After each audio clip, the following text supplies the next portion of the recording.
हम लोग डरने वाले नहीं है, जितनी मर्जी जोर लगा लें। राहुल गांधी जी बब्बर शेर हैं, डरने वाले नेता नहीं है। पहले भी 56 घंटे इन लोगों ने पूछताछ की, अब कर लेंगे, क्या फर्क पड़ता है, सांस को आंच थोड़ी हमारा। जिसकी अखबार की शुरुआत देश की आजादी के लिए की गई थी, महात्मा गांधी, पंडित जवाहरलाल नेहरू, सरदार पटेल ने शुरुआत की थी, उस अखबार को घाटा हो गया। उस घाटे से निकालने के लिए, सैलरी उनकी देने के लिए कांग्रेस ने एक कंपनी बनाई, जो कि नियमों में बनाई। वो नॉन प्रॉफिट कंपनी थी, जिसका कभी कोई 1 रुपए का प्रॉफिट कोई ले नहीं सकता था, ने कोई सुविधाएं थी, उसके बावजूद जानबूझ के तंग करने वाला काम है। हर बार जो नेशनल हेराल्ड था वो पहले ही तो कुछ नहीं है, दूध का दूध पानी का पानी हो चुका है। क्यों बनाया? कांग्रेस इनके खिलाफ लड़ रही है ना, इनको धूल तो कांग्रेस ही चटाएगी। किसी कांग्रेस के नेता के घर ईडी भेजती है, किसी के घर इनकम टैक्स भेजती है, किसी के सीबीआई जांच कराती है। नेशनल हेराल्ड वो अखबार है जिसने देश की आजादी के लिए अंग्रेजों को यहाँ से खदेड़ने में देश का साथ दिया, और वो नो प्रॉफिट नो लॉस का अखबार था।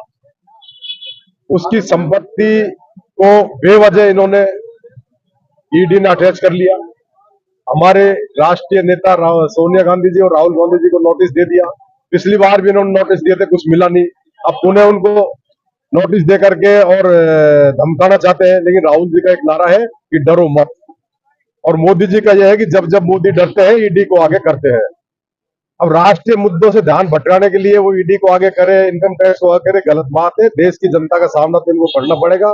पिछले 12-13 साल के कार्यकाल में माननीय नरेंद्र मोदी जी ने दुनिया को शिक्षा देते हैं। 70 साल के बाद हम 75 के हुए प्रधानमंत्री की कुर्सी से चिपके हुए हैं, जबकि सोनिया जी वो शख्सियत है जिन्होंने प्रधानमंत्री पद को ठोकर मार दी और 1% उसका लालच नहीं किया। मेरा तो आपके चैनलों के माध्यम से माननीय मोदी जी से निवेदन है कि हरकतें बंद करें। देश के आम आदमी को रोटी, कपड़ा और मकान चाहिए, उसकी व्यवस्था करें, और ईडी और इनकम टैक्स से डरका करके जो लोग सच्चाई कहते हैं उनको धमकाना बंद करें। तो विरोध प्रदर्शन और भी आगे चलता रहेगा? निश्चित रूप से कल हमारे प्रदेश स्तर पर हुआ है, आज जिला स्तर पे है। कल यही प्रदर्शन हमारे सारे ब्लॉकों में होगा, उसके बाद मंडलों में होगा, और हम एक एक घर तक इनका विरोध प्रदर्शन।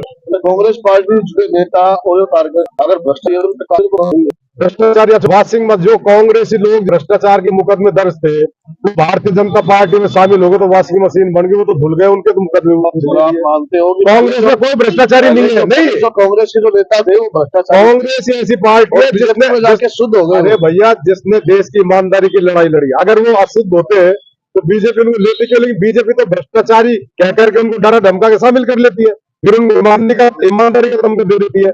कांग्रेस ही ऐसा राजनीति के इस देश में तो पूरी ईमानदारी से, तन्मयता से देश की सेवा करता है और भ्रष्टाचार से दूर रहता है।